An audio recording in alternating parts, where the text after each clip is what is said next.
My lasagna is the dish that vanishes. I make it, it's devoured, and it's gone. Part of the reason this dish is so craveable is my homemade pasta sauce. I mean the sauce and my lasagna recipe because it's that good. But today we're focusing on the sauce. More Jessica, please, for a little bit of everything.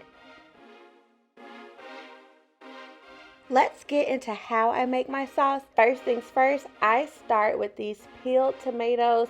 I can't pronounce them, but they're real fancy and they taste real good. Supposedly they're great for making sauces. So first things first, get that can open and I'm going to dump it into my favorite baking dish. I use this baking dish for everything. I've had this for forever, but I'll put a link below to some really good ones in the comment section. But y'all know I don't like onion, but yes, this is me adding onion to the sauce. I add about a half of an onion. I know, right? Progress. I don't have kids, but if I did, this is exactly how I would sneak in their veggies because I'm 32 and this is how I sneak in my veggies. But you'll see me adding in the onion, you'll see me adding in some garlic, and then I do shift to the fresh basil. But if I was trying to sneak in some veggie for the kids, it would be squash, it would be carrots, it would be spinach. Not a lot of spinach because it may make it green, but I'd be sneaking the veggies in because not only do they give you vitamins and nutrients, they really help with a rounded, delicious flavor. Okay. But for this recipe right here, I did half an onion, about 2.5 cloves of garlic, and then some fresh basil leaves, maybe like 4 or 5 leaves. I do add more basil in later, but just to roast it, that's what I put in this sauce.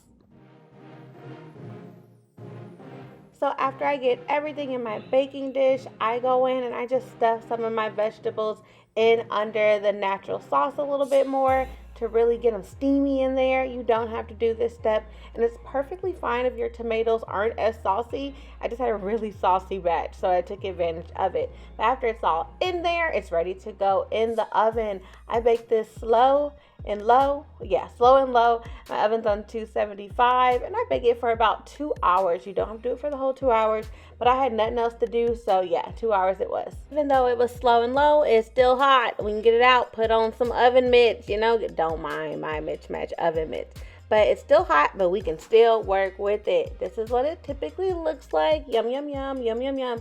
The next thing is we have to pulverize it. We have to get it nice and saucy. So I don't do anything too special. I ladle the sauce into my blender. I put it on high. I get it really, really, really, really, really nice and blended. And I pour it in a pot. And in the pot is where we are going to make the rest of the magic happen. Once all my sauce is blended and in the pot, I do put the sauce on a medium-low heat. The longer you cook these tomatoes, just the better it tastes, especially the heat with all these extra flavors you're adding in. It's just delicious. I will put these ingredients in the comment section. Chill out, I got you.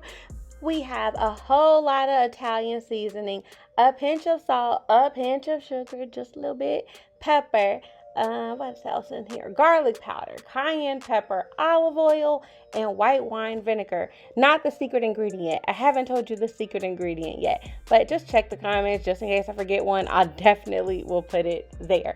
I'm not gonna kid you all. Ever since I started making my own pasta sauce, my dishes have just gone to the next level. Prego used to have a chokehold on me. I have been delivered. I am cheating on you, Prego. My own sauce is that much better.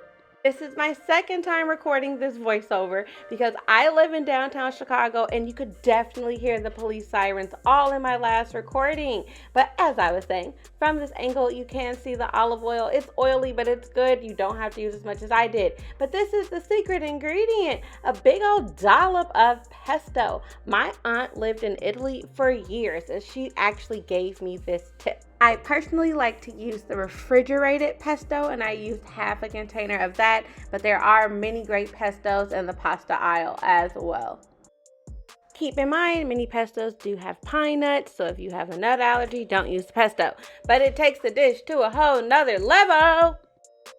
And remember, this is your sauce.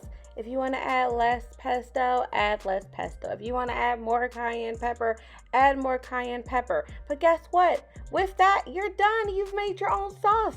Add in your meat, add in your veggies, put your pasta on it. You're good to go. You did it. Wait, before you go, please don't forget to subscribe. I'm so close to 1K followers. I can feel it. Please help me get there. And as always, thank you for watching. Have a great day, y'all.